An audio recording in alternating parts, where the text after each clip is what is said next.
Então, voltamos com o TV Diagnóstico, agora falando com a fisioterapeuta Rosilene Costa. Ela vai explicar um pouquinho sobre o shiatsu emocional e essa relação do shiatsu emocional com a qualidade de vida. Olá, Rosilene, como vai? Tudo bem? Tudo bem, boa tarde. Rosilene, o que é o shiatsu emocional e qual a diferença do shiatsu emocional para o shiatsu tradicional? Bom, o shiatsu emocional, ele vem do shiatsu tradicional, né, que é uma terapia também da medicina chinesa. A variante é que, quando você está com um paciente, né, e o paciente, ele nesse momento da consulta, você consegue detectar que, ao invés de ser um problema físico, vem do emocional. E como é feito isso? Você faz uma anamnese, né, o paciente conversa, e dentre todas as perguntas e exames que eles levam até o consultório, você percebe que não existe nenhuma disfunção. E através da massagem, né, que a gente chama de massoterapia, e são os pontos de pressão que tem no corpo, que esses são os pontos onde o shiatsu atua, que são os meridianos, e através desses meridianos existem alguns pontos que eles são mais sensíveis. E através desses pontos a gente consegue diagnosticar algumas disfunções, tanto físicas como as emocionais.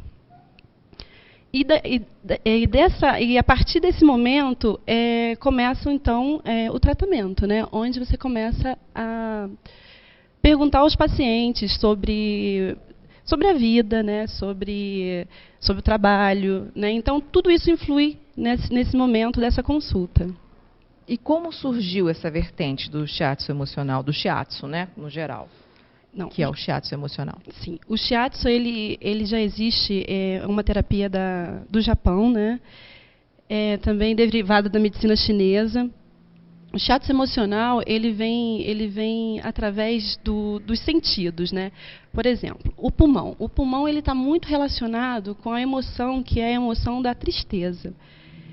E pele também, né? Então, às vezes, o paciente chega para você, eu tô com dor na cabeça. Só que, através desse diagnóstico, que a gente chama de anamnese, né, que é a fisiologia energética, que não é a fisiologia que se faz na medicina ocidental, a gente consegue observar que a pele está mudada, que o tom da pele é diferente, né? E, às vezes, você tem algumas escamações, né? E a parte de dermato, né? Você pensa, poxa, eu vou passar uma pomada. E não é só parte dermatológica, também tem a influência da energia do Qi, né, que a gente chama no shiatsu, que é a energia que flui através dos meridianos, que é uma das principais energias, que é a energia da respiração, né, que isso também faz ressecar a pele. Então, através do ressecamento da pele, às vezes você não tem só uma pele seca, você vai ter um pouco de tristeza, muitas vezes melancolia também. Então, isso também faz com que a pele resseca, né? Então, e qual a duração do tratamento pelo shiatsu emocional? Assim, é o tipo de coisa que a pessoa vai ter que fazer para sempre, para manter um controle, ou ela pode fazer para se recuperar e depois ela pode ficar sem esse tratamento? É um tratamento que você, você pode fazer periodicamente, né, 2 vezes por semana, 3 vezes por semana. Vai depender muito do diagnóstico, né, e depende muito da disponibilidade de tempo de cada um, né. Não necessariamente você vai ficar a vida toda fazendo, né, até porque o shiatsu ele não trabalha sozinho, né. A gente tem como responsabilidade também, esses diagnósticos eles são feitos na shiatsu terapia, mas a gente também combina com os diagnósticos que são trazidos pelo cliente, né, e através dos médicos e da parte que se precisa, né. A gente não pode ser irresponsável nesse momento de dizer, não, você vai ficar só no meu tratamento de shiatsu. É uma terapia complementar. Complementar. E aí, qual tipo de técnica que você utiliza, por exemplo, para um caso de depressão? A depressão a gente utiliza a respiração profunda, né? Trabalharemos o meridiano do rim.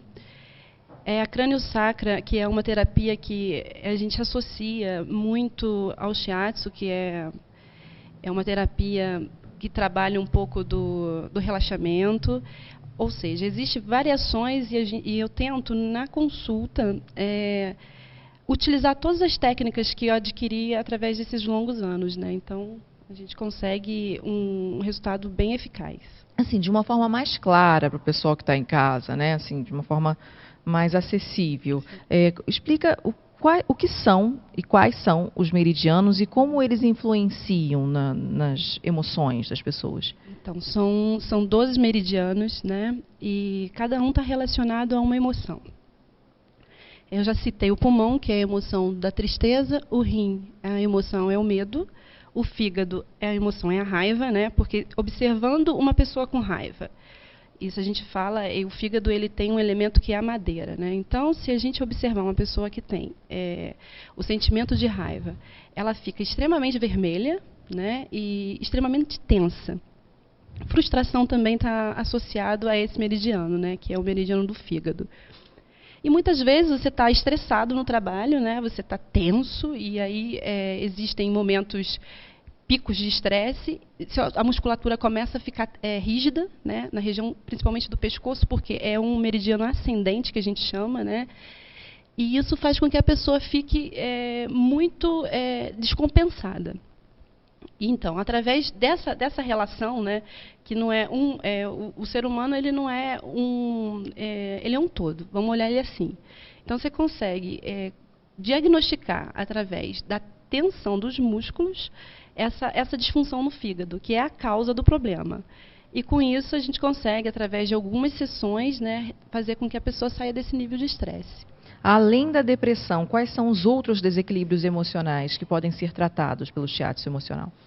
Então, a depressão, esse é um mal, né, do século, e o estresse de trabalho, e toda a parte de, vamos dizer assim, não só o estresse, mas, por exemplo, tristeza, né?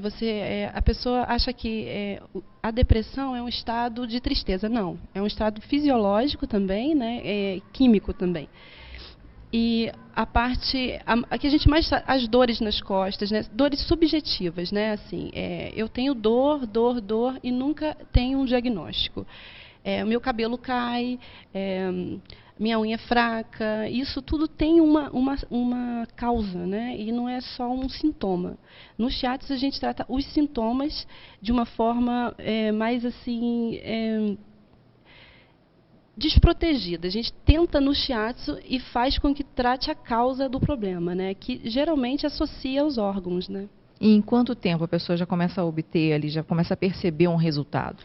O relaxamento é imediato. O relaxamento após uma consulta, você já tem um relaxamento imediato.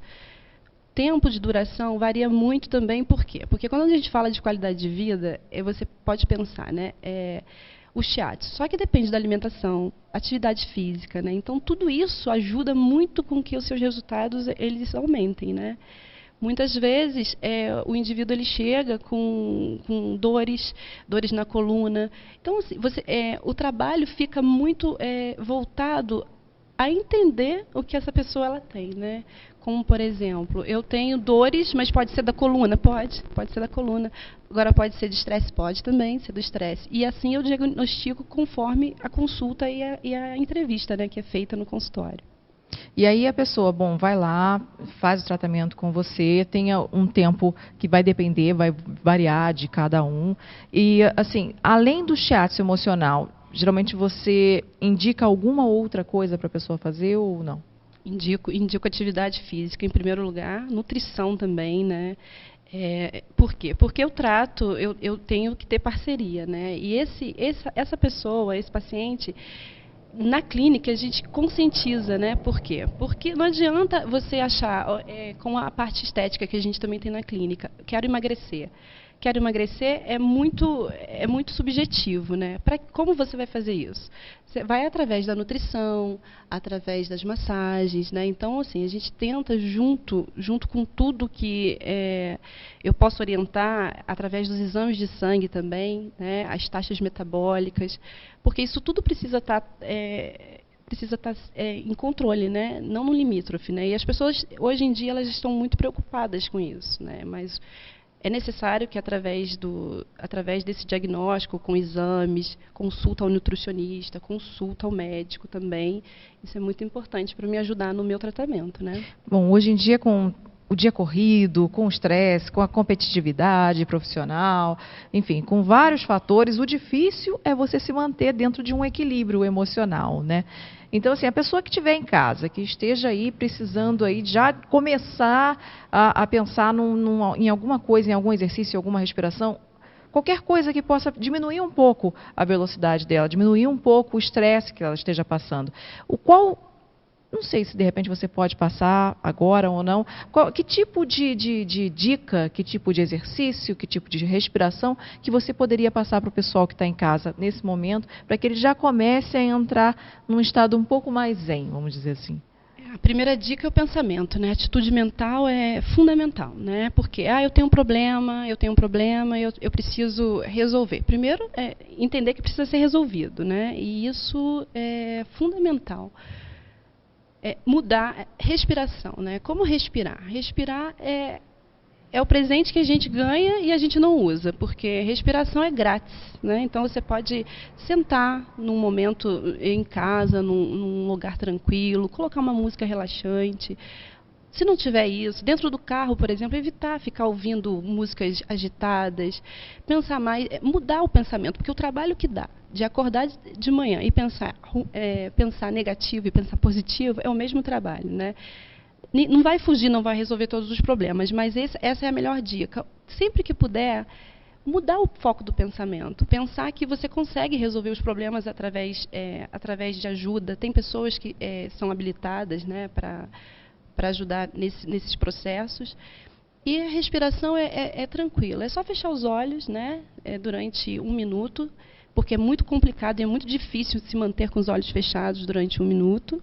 Feche os olhos, respire profundamente. E com isso você vai tentando limpar, né, limpar todo esse pensamento, todas essas mazelas que o corpo, às vezes, traz para a gente.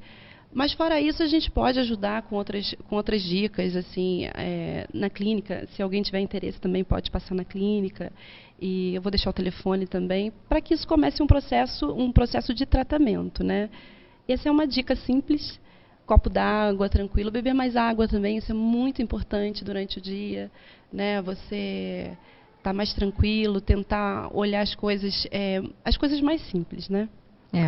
O pensamento positivo realmente faz uma grande diferença. Você jogar no Google situações e histórias de pessoas que com o pensamento positivo resolveram, não diria assim completamente, mas melhoraram suas doenças ou tiveram alguma questão que conseguiram reverter por conta do pensamento positivo. Você vai conseguir várias histórias dessas no Google. A água é fundamental, né? Todo mundo diz que 2 litros de água, no mínimo, é uma coisa que muda completamente ali a sua situação.